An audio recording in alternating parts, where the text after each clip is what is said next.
మీ ఎలాంటి వ్యాపార ప్రకటనలకైనా వెంటనే మా ఛానల్ సంప్రదించండి. హరి ఓం శ్రీ గురుభ్యో నమః. శ్రీ మహాగణాధిపతయే నమః. హరి ఓం. గురుబ్రహ్మ గురువిష్ణు గురుర్దేవో మహేశ్వరః. గురు సాక్షాత్ పరబ్రహ్మ తస్మై శ్రీ గురవే నమః. హరితసగోత్రోత్పన్నం హరిభక్తిపరాయణం శంకర గురువరేంద్ర చరణం శరణం ప్రపద్యే. శ్రీ మహద్భ్యో గురుభ్యో నమః. సదాశివసమారంభాం వ్యాసశంకరమధ్యమాం అస్మదాచార్యపర్యంతాం వందే గురుపరంపరాం. అరుణాం కరుణాతరంగితాక్షిం ధృతపాశాంకుశపుష్పబాణచాపాం అనిమాధురైర్వృతాం అయూకైః అహమిత్యేవ విభావయేద్భవానీం. ఓం శ్రీమాత్రే నమః. మనము ప్రతి నెల చెప్పుకున్నట్టుగానే ఈసారి కూడా వచ్చే ఫిబ్రవరి నెల అంటే తెలుగు మాసాలలో మాఘమాసం అవుతుంది. 12 రాసుల వారికి ఎలా ఉందో తెలుసుకుందాం.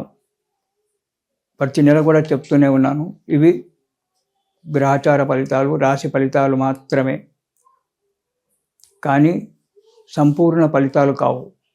గ్రహచారం ప్రకారంగా చెప్పేటువంటివి రాసులు నెలకు సూర్యుడు చంద్రుడు వీళ్ళంతా కూడా మారుతూ ఉంటారు కాబట్టి దాన్ని బట్టి చెప్పడం జరుగుతుంది. కరెక్ట్ ఫలితాలంటే మీ జాతకం వెరిఫికేషన్, మీరు పుట్టిన టైంను బట్టి జాతకం వెరిఫికేషన్ చేసుకుంటే సరి అయినటువంటి ఒక ఫలితాలు దొరుకుతాయి. దానికి దీనికి రెండింటికి ముడిపెట్టుకొని చూసుకున్నట్టయితే ఏ నెలలో ఏది జరుగుతుందో కరెక్ట్గా తెలుస్తుంది. ఇవి అందరికీ సామూహికంగా అందరికీ సమానంగా చెప్పబడేటువంటి ఒక ఇవి. వీటిని మనసులో పెట్టుకొని బాధపడకూడదు, ఇది కాకూడదు. ఎందుకంటే ప్రతి నెలలో కూడా ప్రతి రాశికి మిశ్రమ ఫలితాలు ఉంటాయి. అంటే కొంత శుభము, కొంత కష్టము, కొంత సుఖము, ఇలా రెండు కలిసి ఉంటాయి ప్రతి రాశిలో. ప్రతి నెలలో కూడా ప్రతి రాశికి కూడా వాటిని చెప్పడం జరుగుతుంది. శుభం చెప్పగానే ఎగిరి గంతేయడము, కష్టం చెప్పగానే బాధపడుతూ కూర్చోవడం అనేటువంటి ఒక విషయం మనసులో పెట్టుకోకూడదు. దీనికి తగ్గట్టుగా మీకు వీలున్నప్పుడు మీరు చూసుకుంటే, మీ జాతకాన్ని కరెక్ట్గా వెరిఫికేషన్ చేయించుకుంటే పండితులతోటి, అప్పుడు మీ జాతకం ఈ నెల ఫలితాలకు కూడా భిన్నంగా ఉండొచ్చు. అది ఆలోచన చేసుకొని ముందుకు అడుగేసుకోవాలి.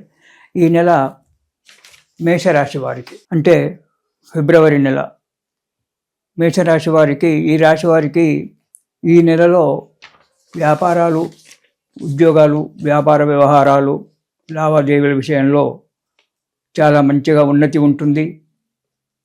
డెవలప్మెంట్ మంచిగా ఉంటుంది. చేసే పనులలో మంచి ప్రోగ్రెస్ ఉండి క్షణం తీరిక లేకుండా పనిచేసేటువంటి ఒక ఇది జరుగుతూ ఉంటుంది.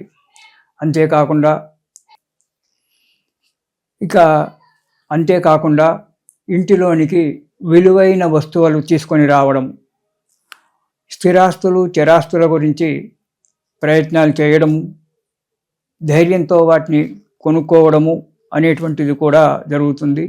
ఇంటిలో శుభకార్యాలు చేయడము లేదా శుభకార్యాలలో పాల్గొనడము ఉంటుంది. దానివల్ల అధికమైన ఖర్చులు అనేటువంటివి రావచ్చు.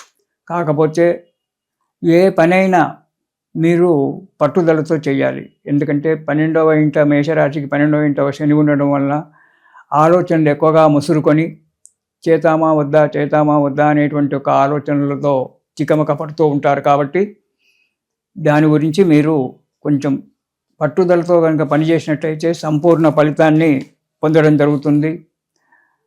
ఈ పట్టుదలతో పాటు మనోధైర్యం కూడా ఉండాలి. మనోధైర్యంతో పనిచేయాలి. ఆలోచనతో కూడుకొని పని చేయకూడదు, అనాలోచితంగా కూడా పని చేయకూడదు.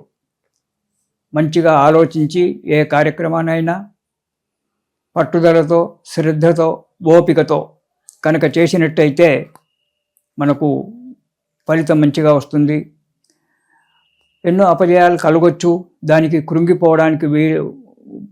కృంగిపోవద్దు.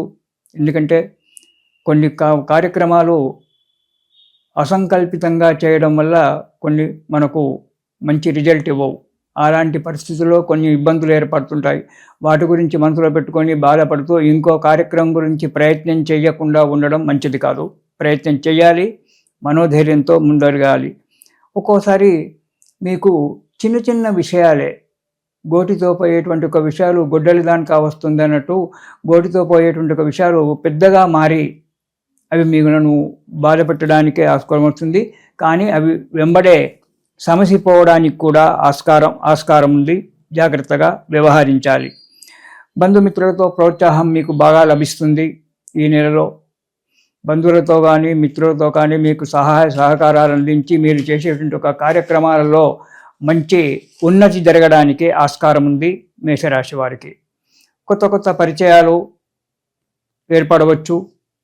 ఈ పరిచయాల విషయంలో మాత్రం జాగ్రత్తగా ఉండాలి. వారిని తీయటి మాటలు చెప్పగానే నమ్మి వాటితో స్నేహితం చేసి మీలో ఉండబడేటువంటి ఒక విషయాలను బయట పెట్టుకోవద్దు. జాగ్రత్తగా ఆలోచించి వారితో పరిచయాలు ఏర్పరచుకోండి. కొన్ని పనులు మాత్రం కొద్దిగా కష్టపడితేనే, శ్రమతో కానీ ఆ పనులు నెరవేరడానికి ఆస్కారం ఉంది. జాగ్రత్తగా వహించి మనోధైర్యంతో పట్టుదలతో కార్యక్రమాలు చేపట్టండి. మేషరాశి వారికి ఈ నెలలో మంచి ఫలితం కలగడానికి ఆస్కారం ఉంది. ఇక మొదటి వారం కనుక చూసుకున్నట్టయితే ఆరోగ్యం మంచిగా సహకరిస్తుంది. ప్రతిదానికి కూడా చేసేటువంటి ఒక వృత్తి వ్యాపారాలలో మంచి డెవలప్మెంట్ ఉంటుంది. మీరు అనుకున్నటువంటి ఒక మీరు ఆశించినటువంటి ఒక ఫలితం లభిస్తుంది. ప్రోత్సాహాలు మంచిగా ఉంటాయి. యత్న కార్యాలన్నీ కూడా సమృద్ధిగా ఫలించడానికి మంచి ఉంది. అభివృద్ధి కనబడుతూ ఉంటుంది. మీకు ఆనందంగా సంతోషంగా ఉంటారు మొదటి వారం. ఇక రెండవ వారం కనుక చూసుకున్నట్టయితే దేశ సంచారం అంటే మనస్సులో రకరకాలైనటువంటి ఒక పిచ్చి పిచ్చి ఆలోచనలు పెట్టుకొని ఊరికే రోడ్ల మీద తిరగడము, ఈ రాష్ట్రానికి వెళ్దాం ఆ దేశానికి వెళ్దాం అనేటువంటి ఒక ఆలోచనలతోటి దేశాటనాలు చేయడము, అనవసరంగా ఆరోగ్యం పాడు చేసుకోవడము, డబ్బు పాడు చేసుకోవడము కదులుతుంది. చేసే వృత్తి వ్యాపారాలలో అభివృద్ధి బాగానే ఉంటుంది, కానీ మనశ్శాంతి ఉండదు. చేసేటువంటి కొన్ని కార్యక్రమాలలో ఆటంకాలు ఏర్పడము, ఆటంకాలతోటే కార్యక్రమం నెరవేరడం అనేటువంటి జరుగుతుంది. ఉద్యోగస్తులకు ఈ రెంటింట్లో ఉండబడేటువంటి ఒక వాళ్ళకి స్థానచలనం జరగడానికి ఆస్కారం ఉంది ఈ నెలలో. కొన్ని రుణబాధలు, కొన్ని ఆకస్మిక సంఘటనలు మిమ్మల్ని బాధపెడతాయి. వాటి గురించి ఎక్కువగా ఆలోచించండి. తగిన ప్రోత్సాహాలు మీకు స్నేహితుల యొక్క బంధువుల యొక్క ప్రోత్సాహాలు ఉంటాయి కాబట్టి వాటి వల్ల ఆ సమస్యను మీరు పరిష్కారం చేసుకోవడం అనేటువంటిది ఉంది. మనోనిబ్బరం కోల్పోవద్దు. మనోధైర్యంతో ఉండాలి. మానసికంగా అన్ని విధాలుగా ముందుకు అడుగేయాలి. ఇక మూడవ వారం కనుక చూసుకున్నట్టయితే మూడవ వారంలో కూడా ఎప్పుడూ విచారంగా ఉంటారు. కొన్ని ఆకస్మికమైనటువంటి ఒక సంఘటనలు ఏర్పడడానికి ఆస్కారం ఉంది.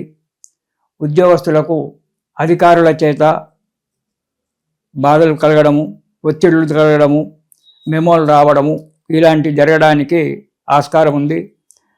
కొంతమందికి ఉద్యోగ భంగం కూడా కలగడానికి ఆస్కారం ఉంది. కాబట్టి కార్యాలయాల్లో మీరు జాగ్రత్తగా పనిచేయడం చాలా మంచిది. ఇతరుల మాటలు నమ్మి మీరు మోసపోకూడదు. కుటుంబంలో కానీ లేదా ఇరుగు పొరుగు వారితో కానీ చిన్న చిన్న కలహాలు రావచ్చు. వాటిని కూడా నిబ్బరంగా ఎదుర్కోవడం చాలా మంచిది. ఇక నాలుగవ వారం కనుక చూసుకున్నట్టయితే వ్యాపారం మంచి డెవలప్మెంట్లో ఉంటుంది. అనుకోనిటువంటి యొక్క కొన్ని ఆనందకరమైన విషయాలు మీరు వింటారు. మనశ్శాంతిగా ఉంటుంది. నూతన వస్తువులు కొనుగోలు చేస్తుంటారు. మానసికంగా ఇంట్లో కానీ బయట కానీ మానసికంగా మంచి ఆనందంతో ఉంటారు. చాంచల్యం తగ్గిపోతుంది. ఇంతకుముందు ఈ 2 వారాలలో ఉండబడి ఒక మనశ్చాంచల్యం అనేటువంటిది తగ్గిపోతుంది. యత్న కార్యాలు సిద్ధిస్తాయి. 10 మందిలో మెచ్చుకోలు పొందడం అనేటువంటిది జరుగుతుంది. ఈ చిన్నటువంటి యొక్క కొన్ని ఆటంకాలు ఏర్పడతాయి కాబట్టి ఆ ఆటంకాలు తొలగిపోవడానికి మీరు ప్రతిరోజు కూడా ఆదిత్య హృదయము అనేటువంటి ఒక స్తోత్రాన్ని కనుక మీరు ప్రతిరోజు పారాయణ చేసినట్టయితే ఆ భగవంతుని దయ వల్ల మీకు అన్ని కార్యక్రమాలు నెరవేరి మీకు శుభము కలుగుతుంది. కాబట్టి ఆదిత్య హృదయాన్ని ప్రతిరోజు పారాయణం చేయండి. ఇది శుభం.